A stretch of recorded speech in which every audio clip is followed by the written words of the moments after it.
तो असायला पाहिजे होता आत्ता इथे. हो पण काम काय आहे? अपघाताला आता 1 वर्ष झाले अपघात? आणि अभिमन्यूच्या वाढदिवसाला सुद्धा फक्त 6 महिने राहिलेत आता.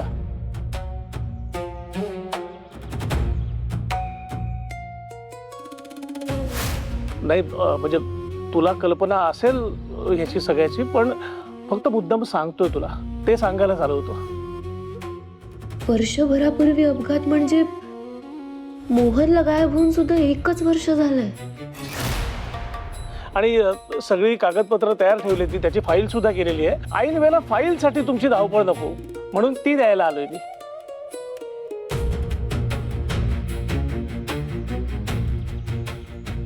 प्रथमेश, फाईल.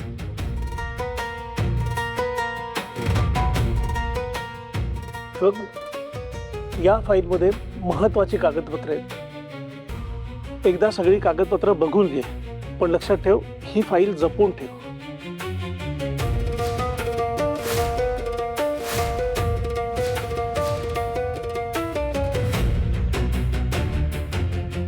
पुन्हा एकदा सांगतोय, ही फाईल जपून ठेव. होय रायकर, ठेवणार. हे घे. आई द्या ना, मी व्यवस्थित कपाटात सांभाळून ठेवते है ना. आपल्याकडे कशी व्यवस्थित. राहू द्या वहिनी, जपून ठेवायचे ना, मी ठेवतो. एक मिनिट महत्वाची कागदपत्र आहेत, फाईल माझ्याकडे दे. अहो मी काय म्हणते, मी व्यवस्थित कपाटात ना एकदम लॉक करून ठेवेन. कसं आहे महत्वाचं. वहिनी ऐक ना, मी काय म्हणतो, तुम्ही ना वकील साहेबांच्या जेवणाचं बघा, फाईल आहे ना आम्ही बघतो.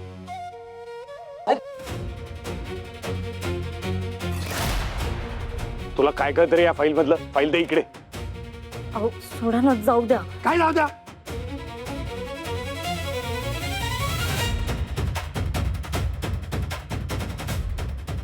म्हणजे अलकाला असं म्हणायचंय की जाऊ द्या, आपल्याकडे फाईल असू द्या. भाऊजी फाईल सोडा म्हटलं ना, घरात तुमचं लक्ष असतं कुठे. या घरामध्ये तुझ्यापेक्षा जास्त लक्ष माझं असतं वहिनी. तुला काही कळत नाहीये त्या फाईल मधलं? फाईल दे इकडे. सोडा सोडा म्हटलं ना. अहो काकांनी सांभाळून ठेवायला सांगितले, सोडा फाईल.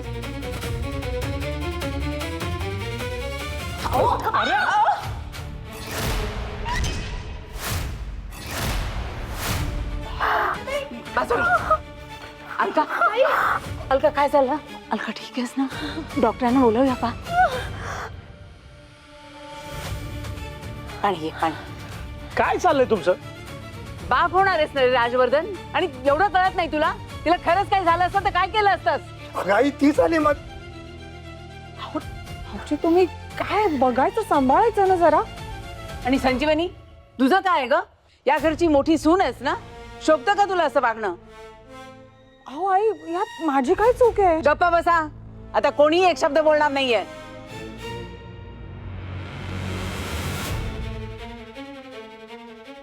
वृंदा, अलकाला खोलीत घेऊन जा, तिला आराम करू दे. काहीच नको.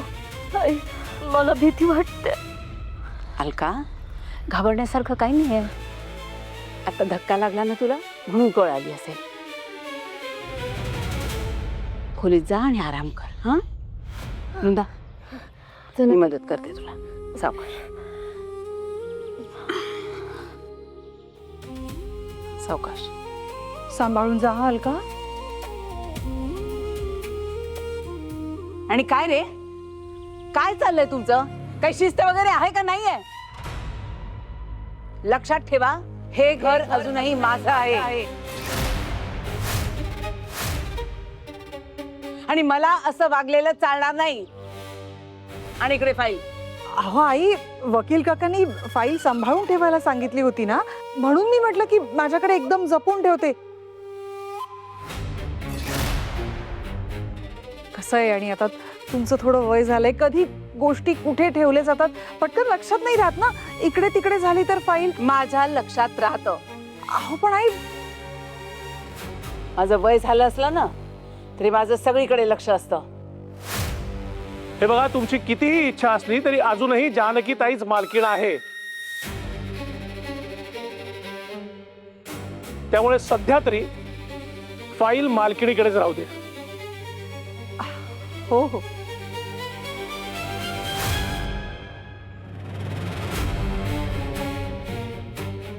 ती आणि अभिमन्यू ठरवतील काय करायचं ते.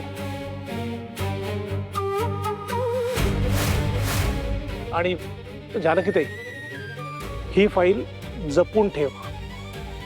महत्वाची कागदपत्र आहेत त्याच्यात. हं?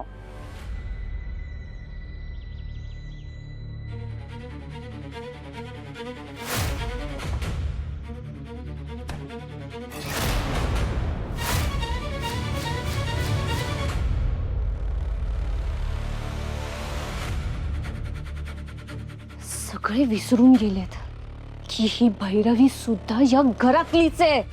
जेवढा तुमचा हक्क आहे ना त्या फाईलवर, तेवढाच माझा सुद्धा हक्क आहे. हक्क जर आता मागून मिळत नसेल ना, तर ओरबाडून घेईन. जरी सगळ्यांमध्ये मिळून मिसळून राहत नसले ना, तरी घरात सगळीकडे लक्ष असतं माझं.